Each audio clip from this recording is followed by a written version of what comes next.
Emergency Management Australia is responsible for operational coordination of responses to all hazards, operates the National Security Hotline. Emergency management policy role, and it also had emergency management capability development functions. The Resilience Policy Division.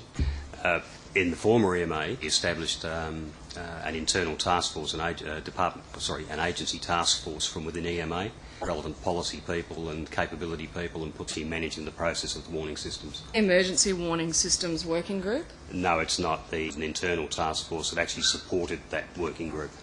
EWSWG, Emergency Warning Systems Working Group. I was chairing that, and the working grunt, so to speak, to support the group's needs. And the working group was actually made up of state and territory representatives and the Commonwealth. So that was the working group proper was effectively a subgroup of the Australian Emergency Management Committee, and the task force, the internal task force, was effectively my working group to actually make sure that the outcomes of the working group were progressed. Effectively, any of the outcomes from any of the meetings where there was need to follow up, to take the minutes, to actually do research or other in the warning system environment was done by that internal group of my staff.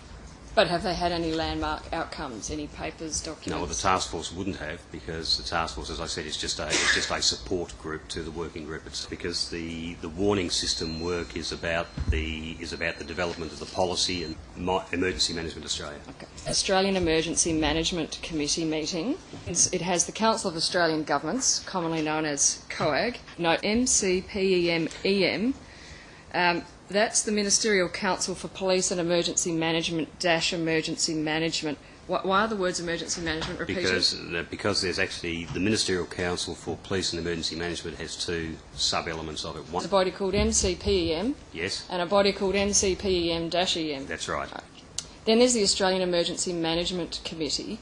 The Australian Emergency Management Committee is comprised of the executive officers of each of the state and territory emergency management councils, so Mr Esplin and his counterparts from around the country, and the AEMC's role is effectively an emergency management policy development and monitoring group at that high level. Off to the left is a strategic management group, Australian Emergency Plan. It's about ComDis Plan. The Australian Emergency Plan is effectively it's a plan that's being brought together by the states and territories and the Commonwealth to attempt to deal with catastrophic events. It's under development currently. It's not in place at this time. It's back to the Ministerial Council. Which Ministerial Council? For Police and Emergency Management, yes. So MCPEM-EM. Okay, so some people are working on that through the Strategic Management Group. They'll get together an emergency management plan and present it to MCPEM-EM about November this year. That's right. It's the National Community Safety Working Group, NCSWG. What does that do? That's a subgroup of the AEMC, chaired by one of the AEMC members, in this case from the ACT, from the Australian Capital Territory, and its role effectively is to look at broad-ranging community safety issues. Okay, and then National Catastrophic Disasters Working Group, NCDWG. The senior management, or the strategic management group that you've mentioned, they are effectively deputies to the AEMC members, so the management group is ultimately responsible for delivering it. So what does the National Catastrophic Disasters Working Group do then? The National Catastrophic Disasters Working Group was a specific time-limited group originally brought together to conduct a review of Australia's ability to respond to and recover from catastrophic disasters. This body is the National Risk Assessment Advisory Group, NRAAG. What does it do? Again, that's a group that comprises the jurisdictions, Geoscience Australia and the Bureau of Meteorology, and that looks at advancing the capacity to conduct risk assessment and from that then to be able to plan for mitigating the impacts of events. The Flood Risk Assessment Advisory Group, the National Spatial and Information Management Unit. Is Geoscience Australia a member of that? Yes, they are. And so what does that group do that the previous group we just looked at doesn't do? Yeah, no, the National Spatial Information Management Group is actually about looking at spatial capacity around the country. Oh, and is that are those tools things that could also be used in relation to the minutes of the Australian Emergency Management Committee meeting, National Emergency Coordination Framework 2009?